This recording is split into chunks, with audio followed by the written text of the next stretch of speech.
Okay, so this video is gonna be pretty short. Low-key kind of tired today, and it's my birthday, so hey, happy birthday to me, right? This video is about income eligibility, low income. What does it mean to be low income? Are you low income? Are you qualified to be low income? Because there is income qualification that determines whether somebody is low income.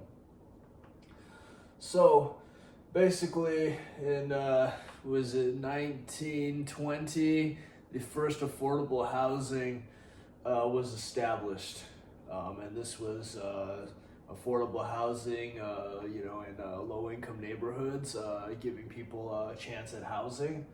And then to determine that you are low income, you have to fall within these income guidelines, income brackets. And these brackets are at percentages, whether it be 100%, 50%, 80%, they're all percentages. And what are these percentages? Basically a percentage of whether or not you meet the area median income. And the area median income is basically, for that area, they take all the income of all the people living in that area, they add it up and divide it by how many people, and then that's kind of like the medium, the in the middle, the average income in that area. And people who are low income will make either 100% of that, or they'll make 10% of that. And if they make 10%, they're in a 10% low income bracket. If they make 30% of that, they're in a 30% low income bracket. It's very complicated. And it's not something that you'll learn right away. It's something that takes years to learn, and I'm very brief on it right now. And because I'm doing it for a long time, so I kind of get it. But it'll take a while. But don't worry, you'll get it too. It's complicated. It's not simple. They'll make up something that this is simple and this is easy. This is not easy. We already know this isn't an easy job. Okay, we know this shit is complicated. So basically, that's the income bracket, whether or not you fall within that income bracket. Okay, so then now we determine, okay, so how can you prove that you are low income?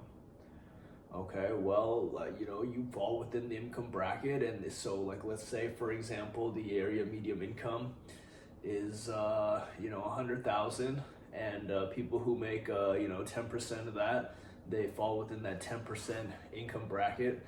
And it's also determined by amount of people in your household. So, for example, if you have 5 people in your household, the amount of income that you could make is higher than if you have 3 people in your household.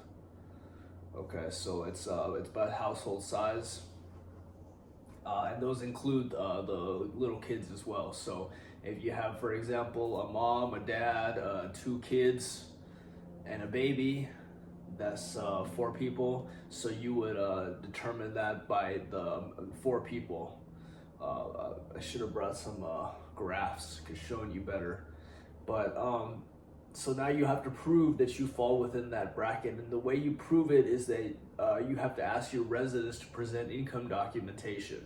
And income documentation, it basically consists of taxes, bank statements, pay stubs, maybe they get food stamps, maybe they get some help, the Cash App, any kind of income. You have to take all their income and you have to add it all up. And when you add up all that income, it might be for the month. For example, you take all the income that they make that month and you add it all up, and you said, okay, this is how much money you make in this month. Now you have to times it by 12, right? Because there's 12 months in a year. So you times that by 12 and you tell the person, this is how much money you make in a whole year. And you have to take that number that they make in a whole year and see if it lines up with that income. And if that number is less than that income, then they fall into the income bracket and they qualify. If it is higher, then they are what is called over income. If they're over income, then they will not qualify.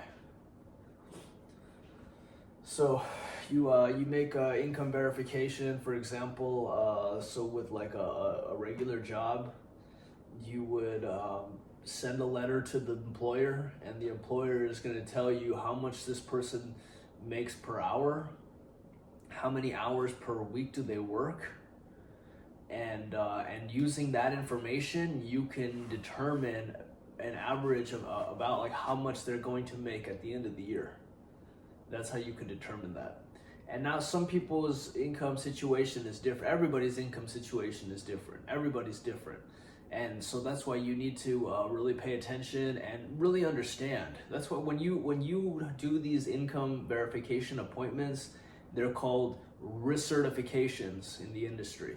Okay, recertification. That's what it's called. The first time when somebody moves in, it's called certification. Okay, certification, recertification. When you have these appointments, it's very good to sit down and talk to your residents and really get an idea, and then you'll know, where they work, how it works, what they do, how much they make, and that's what you really need to know. You really need to know all that information to effectively do your job right and effectively do the income calculation correctly. So some people might tell you, oh, well, I make different amount of money each month. It's not the same thing every month. That's okay. So you have to do what is called a 3-month average. You take how much money they made for month A, month B, and month C, all in a consecutive. So for example, June, July, August, January, February, March, December, January, February, August, September, October. 3 months, okay? You take 3 months, you just figure out how much they made in those 3 months, and you add it all together. Okay, so example, they made $100 this month, $100 this month, $200 the following month. That's 100 plus 100 plus 200, that's $400. Okay, so you add it all together, then you divide it by 3. Okay, because it's the 3 months. That gives you a 3-month average.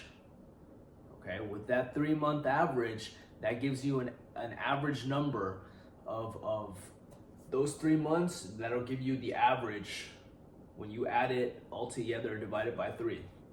Now with that average, that's an average of 1 month.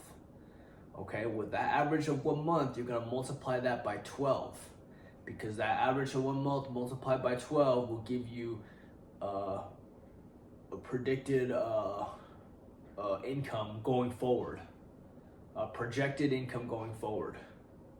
So you then that's how you make that determination, and then you do it for one person, you do it for the other person, you add those incomes together, and that is the income for that household. And if that household fits, hooray. If it doesn't, sorry, I can't help you. You have to send them a letter saying that they are over income, that this is the income calculation. They have some days to submit an appeal if they want. If not, they have to go somewhere else. Other income documents can consist like Social Security. Some people will get Social Security, SSI, Supplemental Security Income, and basically that's like a fixed income that they get every month. Maybe someone is disabled, maybe someone is a senior. That's okay.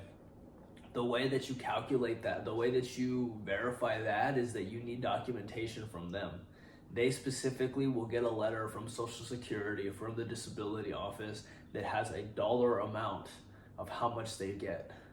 And some people, it doesn't change forever, so they don't get a different letter because it doesn't change, but it has to be a new letter each time, okay? And you'll know it's a new letter because the date will be more current. So that's how you can tell. So you have to request that. And then there's also some people who have annual income from assets, like savings accounts, 401ks, retirements accounts. You need to verify those too, because that's income. That's income from the asset. That's that income generating asset. So you need to determine how much is the cash value of the asset, how much is the market value, what the interest rate is, and what the year-to-date earnings are. And you need to add that to the income to see which one is, because that's income. That might throw you over income. So to do all these things, like I said, you want to sit down with the resident, you want to talk to them, you want to get an idea of what the income looks like, you want to verify everything, because when the inspector comes out, they want to make sure that you did your due diligence and that you checked all these things and that you crossed your I's and dotted your T's. Because if you don't do that, they're gonna ding you and they're gonna think that you don't know what you're doing, and that's not what you want. Because like I said before, they can give you a hard time. Relax. It's a lot I'm throwing at you, but you'll get it. It takes time. Little by little. The good thing is that you have a lot of practice, so you'll be able to do this over and over and over again until you master it and it's perfect, and then you'll be able to show other people how to do it. Some continued education. People will hire you to do this. There's people who own apartment complexes and they don't understand the compliance side, and they can hire you to come and help them to sort out their files. So just keep that in mind.